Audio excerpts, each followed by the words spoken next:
Pag-usapan natin ang Erik Erikson's psychosocial theory. Pero question, bakit ba yan sir tinawag na psychosocial theory? Bakit may term na psychosocial? O yung word na psychosocial, galing yan sa two words na psycho at social. Pag sinabing psycho means behavior. Pag sinabing social is interaction. Ibig sabihin, isa sa mga nakaka-apekto sa ating behavior ay kung paano tayo nakikisalamuha sa ibang mga tao. Kasi naniniwala si Erik Erikson that who we are today has something to do with the multiple personalities that affecting in our system. Kung sino man tayo ngayon, posibleng nakaka-impluensya dyan yung mga taong nakakasalamuha din natin sa pang-araw-araw nating pamumuhay. At pangalawang tatandaan mo, pag sinabing psychosocial theory, meron siyang 8 stages. Ano po? Yung mga trust versus mistrust, autonomy versus shame and doubt, and initiative versus guilt. Pero question, hindi ka ba nagtataka bakit ginamit yung term na versus? Halimbawa, basic trust versus mistrust. O bakit may versus? Ano yan? May away ba dyan, sir? Ganito yan, ano?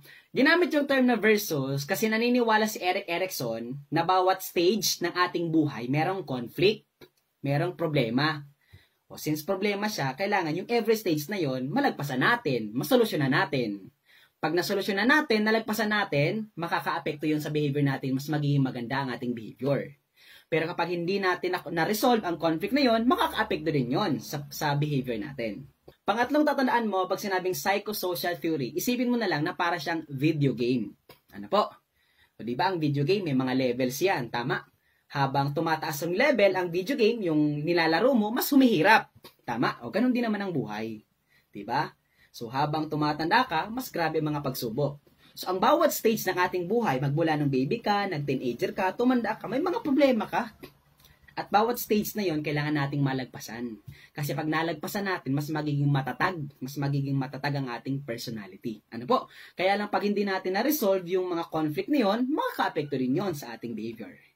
Kaya merong psychosocial theory. O sige, pag-usapan natin ang 8 stages of psychosocial theory by Erik Erikson. Ano? First stage, trust versus mistrust. Ano? So sa stage na to, ito yung first stage na nangyari sa infancy. Sa edad na 0 to 1 year old or other references would say na 0 to 2 years old. Ano po? So baby pa yung bata. So ang paniniwala ni Erik Erikson, dapat sa edad na yan, dapat ang ma-develop sa bata ay trust. Kasi pag hindi na-develop ang trust, ang tiwala, ang madi-develop ay mistrust. Pero hindi ka ba nagtataka? Bakit trust ang madi-develop sa infancy? Ano po? Bakit sa sobrang daming mga virtue, bakit trust pa? Bakit hindi na lang love? Bakit hindi na lang hope or faith? Bakit kaya trust? Simple lang, ganito ang rason. Ito ang conflict kapag infancy. Edad 0 to 1 year old or 0 to 2 years old. Ang conflict ay yung bata hindi pa independent. Hindi niya pa kaya ang sarili niya. Ang keyword natin ay dependent ang bata. Ang tanong ng bata, hindi ko pa kaya ang sarili ko. Hindi ko pa kayang pakainin ang sarili ko. Hindi ko pa kayang maglakad. Kasi nga, 0 to 1 year old, 0 to 2 years old. Therefore, ang tanong niya ay, sinong tutulong sa akin? Kasi nga, dependent pa siya. Therefore, ang dapat na ma-develop na virtue ay trust. Kasi kapag hindi na-develop ang attitude na trust, ang madi-develop ay mistrust. Yan ang rason kung bakit sa edad na 0 to 1 year old, ang madi-develop ay trust. Kasi yung bata, hindi pa independent. Hindi niya pa kaya ang sarili niya. Dependent pa siya. So, nakaasa pa siya sa iba. Example niyan, kapag umiyak ang bata. Anong ibig sabihin pag umiiyak ang bata? May discomfort. Pwedeng gutom siya, pwedeng naiinitan. O kapag gutom siya, kailangan there is someone na mag-feed, mag-breastfeed sa bata. O kapag yung microsystem niya, di ba pag sinabi microsystem, yung pinakamalapit sa'yo, ay iyong family. O kapag sinanay si tatay, pinadede yung anak, ay ibig sabihin sabi ng bata, ay hindi niya man sinasabi. Pero isipin ng bata, ay mapapagkatiwalaan ko ang immediate family members ko. Bakit? Breastfeed nila ako. However, kapag naman sobrang iyak ng bata, hindi inaasikaso, hindi nagbe-breastfeed, hindi ini-electric fan kung nainitan man yan, ang madi-develop ay mistrust. Kasi mga pabaya yung mga immediate family members niya. O tatandaan mo lang ganito, sa edad na 0 to 1 year old or 0 to 2 years old, ang definition ng bata ng trust ay kung sino lang nag-caregive sa kanya, yun lang pagkakatiwalaan niya. Sino lang nagpapadede sa kanya, nagpapa-breastfeed, nag-electric fan, nagpapaypay, o yan lang pwede kong pagkatiwalaan. Yan ang rason kung bakit sa family gathering, for example, kapag may kinarga kang baby, iiyak yan kasi hindi ka naman pamilyar sa kanya. Hindi ko naman ito kilala. Bakit kakargahin ako niyan? O kaya nga, di ba, kapag may anak kang 0 to 1 year old, maganda din na iba't iba ang nagkakarga sa bata. O para ang ma-develop sa kanya ay trust. O iba-iba din ang nagki-caregive sa bata, para ang ma-develop pa rin ay trust. Kasi kung si nanay si tatay lang ang palagi nagkakarga, sila lang palagi nagki-caregive sa bata, ang ma-develop niyan, mistrust. O kaya nga, di ba, may mga estudyante na pag lumaki, hindi basta-basta nagtitiwala sa ibang tao. Kasi baka nung bata siya, yung family members lang naman ang nagki-caregive sa kanya. Simple lang, in general, ang gusto kong sabihin sa stage number 1 is, ang conflict dyan, ang bata, hindi pa independent. Hindi niya pa kaya ang sarili niya. Kaya nga, di ba, anong ginagawa ng bata? Thumbsucking lang, grasping, crawling, di ba? Yun lang ginagawa ng bata kasi di niya pa naman kayang pakainin ng sarili niya. Tama? So, ang problema dyan, yung bata hindi pa independent. Therefore, yung bata dependent pa sa iba, kaya ang madidevelop dapat na attitude ay trust. Kasi kapag hindi na-develop ang trust, ang madidevelop ay mistrust. Gets ba, teachers? Second level, autonomy versus shame and doubt. Pero question, bakit ba gusto nating autonomy kaagad ang ma-develop na attitude ng bata? Ano po? Sa second level pa lang Kasi ang edad dito ng bata, nasa 2 to 4 years old. Mga toddler dito, ang mga bata. O ito ang rason bakit autonomy ang gusto nating ma-develop sa bata. Simple lang Pansin mo sa stage number 1, trust versus mistrust, yung bata kasi doon, dependent pa. Dependent pa sa mga caregiver niya. Sa mga magulang niya. Pero hindi sa lahat ng pagkakataon, nakadepende ang bata. Kasi ang gusto natin, maging independent ang bata, dapat tumayo din siya sa sarili niyang paa. Kaya dapat sa second stage, unti-unti nating tatanggalin ang assistance natin sa bata hanggang kaya niya nang tumayo sa sarili niyang paa, maging independent siya, kaya ang attitude doon ay autonomy. Ngayon naman, ano naman ang conflict sa autonomy versus shame and doubt sa stage 2? Ang conflict dyan ay, kaya ko ba? Kaya ko bang mag-isa? Kapag yes, kapag kaya mo mag-isa, ang madidevelop sa'yo, autonomy. Pero kapag hindi mo kaya mag-isa, ang madidevelop sa'yo ay shame and doubt.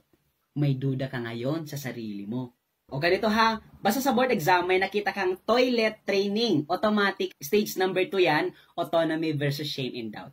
Ano siya ang ibig sabihin ng toilet training? Simple lang, pag sinabing toilet training, yung bata, kaya niya nang magpupo. At kaya niya nang maghugas ng puwet niya, pagkatapos magpupo. Nagawa yan ng bata na mag-isa lang siya, ang madidevelop autonomy.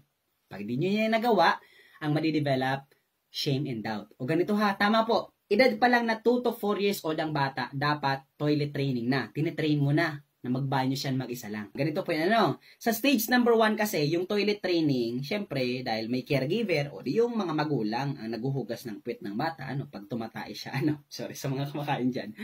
Pero sa stage number 2, dahil ang gusto mo ma-develop autonomy, dapat tuturuan mo yung bata. Una mo na, ipapakita mo sa kanya paano magtanggal ng short, umupo sa inodoro, tapos maghugas ng puwet.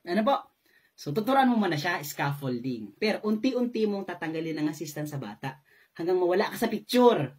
Yung bata na lang. Fade away approach. Fade away means unti-unting tinatanggal. Fade away. Parang basketball baga, fade away. Unti-unti yung tatanggalin hanggang yung bata na lang. Kasi ang gusto nating ma-develop, autonomy. Kasi pag hindi na-develop ang autonomy, ang ma-develop ay shame and doubt.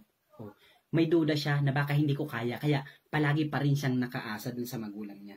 Gets ba yung teachers? Next level, third level, initiative versus guilt. So ito naman yung mga batang preschool, edad 4 to 5 years old.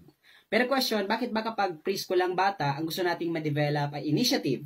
Kasi kapag hindi na-develop ang initiative, ang ma-develop daw is guilt. So ang conflict dito ay, is it okay to take initiative? Kaya ko na bang mag-isa? Kaya ko na bang gumalaw mag-isa kahit na hindi ako inuutusan ng iba? Ang tawag doon ay initiative. O ganito yan, Kasi di ba kagaling mo pa lang sa stage number 2 which is autonomy, O ganito ang pinagkaiba ng autonomy versus initiative. O pag sinabing autonomy, independent ka dyan, pero kaya mong gawin ang task, pero may instruction pa din galing sa iba. Instruction galing sa parent mo, for example. Pero kapag sinabing initiative, kaya mo ditong mag-isa, kaya mong gumalaw ng isa, kahit na walang sinasabi ang iba patungkol doon sa gagawin mo. Ang tawag doon ay initiative. Kaya nga parang the word initiate, o ikaw mismo ang magsisimula. Kasi doon sa autonomy, ang nagsimula doon, ang nabigay ng task, yung parent, yung caregiver. at gagawin mo nang mag-isa lang, kaya autonomy. Pag sinabing initiative, from the word initiate, o ikaw magsisimula, kahit na walang sinasabi ang iba, pagkukusa ang tawag doon.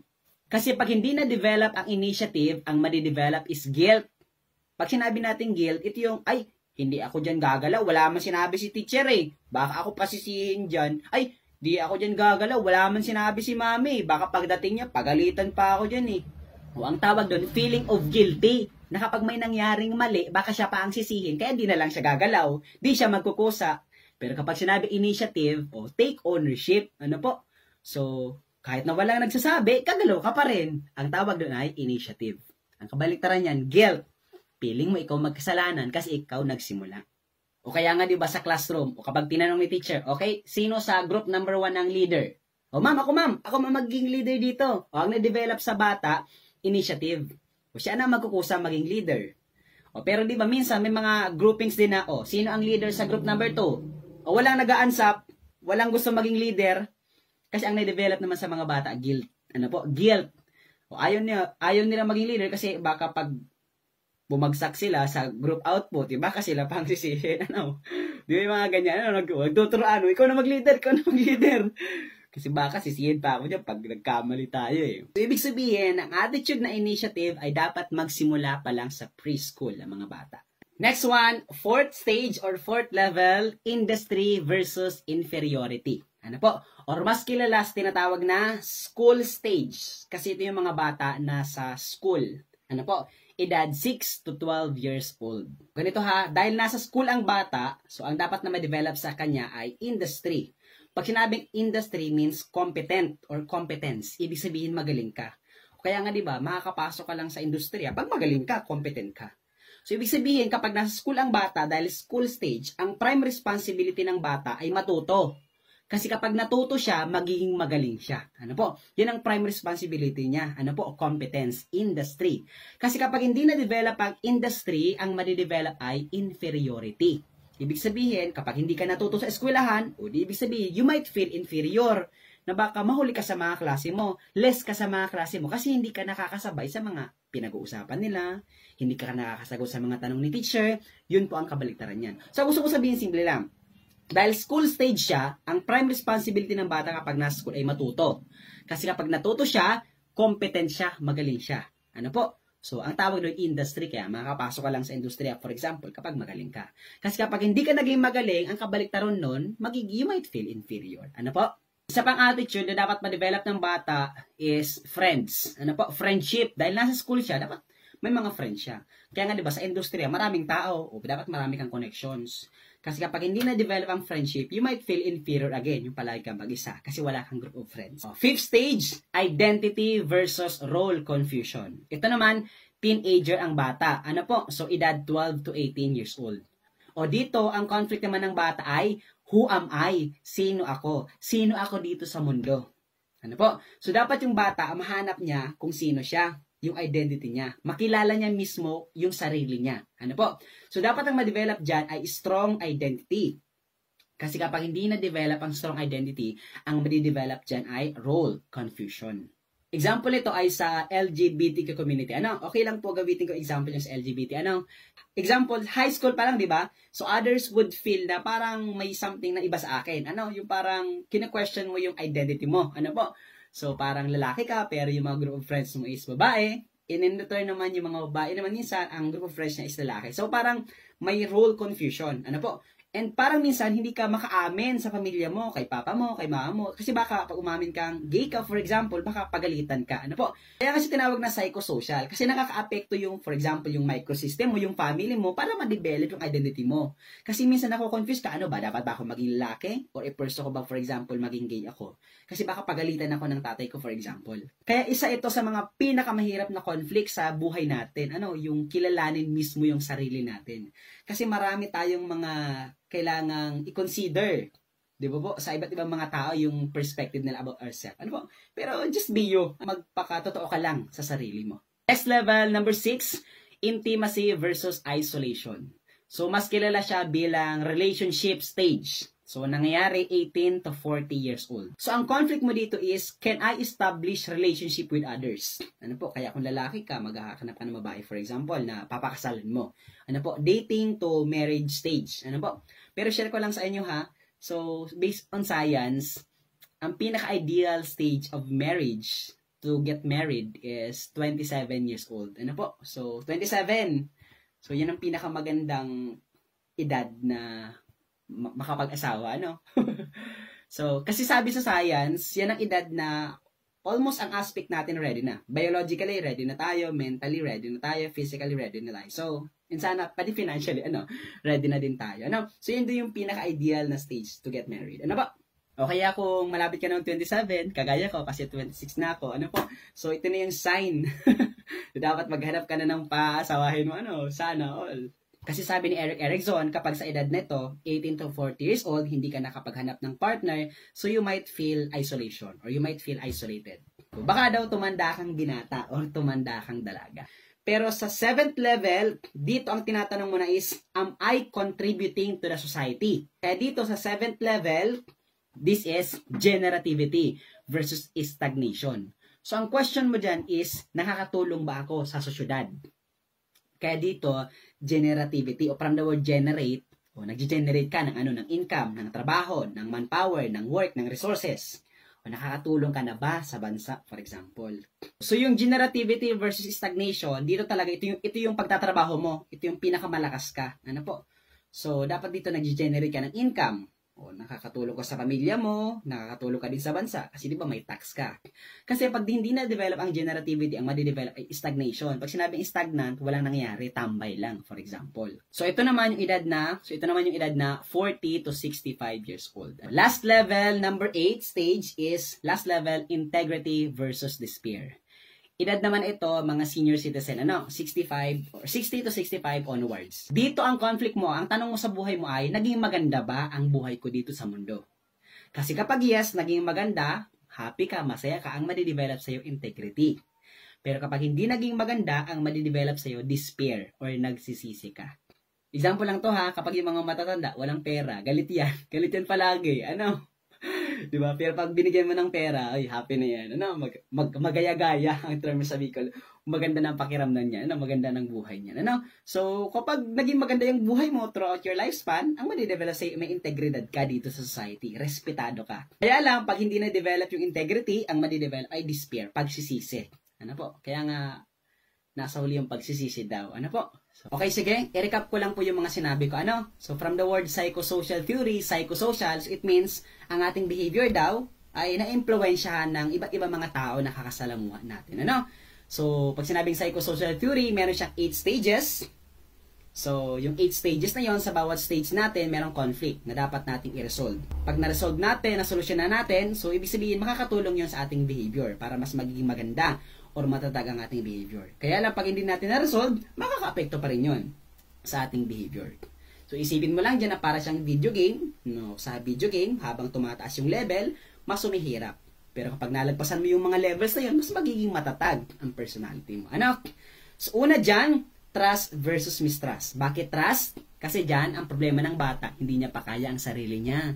Hindi pa siya independent. Dependent pa siya. Therefore, ang madidevelop na attitude ay trust. Pero kapag hindi na-develop ang attitude na trust, ang madidevelop ay mistrust. Ngayon, stage number 2, autonomy. Kasi hindi sa lahat ng pagkakataon, dependent ang bata. Gusto natin maging independent ang bata, kapag independent na siya, ang madidevelop sa kanya ay autonomy. Pero kapag hindi na-develop ang autonomy, ang madidevelop ay shame and doubt.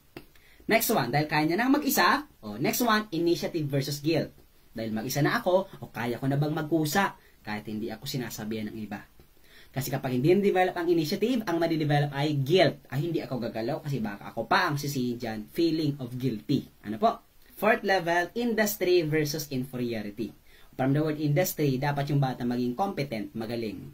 Kasi kaya nga siya na school stage, so matuto para maging magaling. Kasi pag na-develop ang industry, ang madidevelop ay inferiority. He or she might feel inferior. Next one, isa sa mga pinakamahirap na tanong, kung sino ka, identity versus role confusion. Dapat makilala mo ang sarili mo pag teenager ka. Kasi kapag hindi mo nakilala ang sarili mo, ang madidevelop, mako-confuse ka kung sino ka ba dito sa mundo, ano ba yung purpose mo dito sa mundo. Pag nakilala mo na yung sarili mo, ang sunod dyan, humanap ka na ng iba. Humanap ka ng iba na magpapasaya din sa'yo. At intimacy versus isolation. Dapat makahanap ka ng someone na tutulong mo. Kasi malakas ka. Pero mas magiging malakas ka kapag may kasama ka. Joke lang. Next one, generativity versus despair. Ano po? Pag-generate ng income, ng family, so sa pamilya mo, sa ibang tao, nakakatulong ka din pati sa bansa. Ano? Kasi pag di na-develop yun, madidevelop stagnation, tambay ka ngayon. And last one, pinakalas, kasi nasa huli daw ang pagsisisi, integrity versus despair. Naging maganda ba ang buhay mo dito sa mundo? Naging meaningful ba? Kasi kapag oo, ang madidevelop masaya ka, integrity, pero kapag hindi naging masaya, madidevelop ay despair, nagsisi ka sa nangyari sa buhay mo. Okay, yun lang muna ang pag-uusapan natin sa gabing ito. Sana natuto ka sa Erik Erikson Psychosocial Theory. Ginawa ko na yung video kasi marami na nagre-request and sana natuto ka sa request na topic mo kay Sir Nestor. Kung natuto ka, paki-like naman ng video kung nakaabot ka sa parting ito and then paki-share naman ng video kung natuto ka, laking tulong na po yun kay Sir Nestor. Ano? And then kung may stars ka dyan, pwede ka na din mag-send. Yun lang muna. Thank you very much everyone and God bless! Bye-bye! Ay, wait lang pala. Kung baguguhan ka sa channel ko, paki-sulat naman, paki-comment naman kung taga saan ka para alam ko kung saan ang na-reach ng video ito. Yun lang. Thank you very much everyone and God bless. Bye-bye!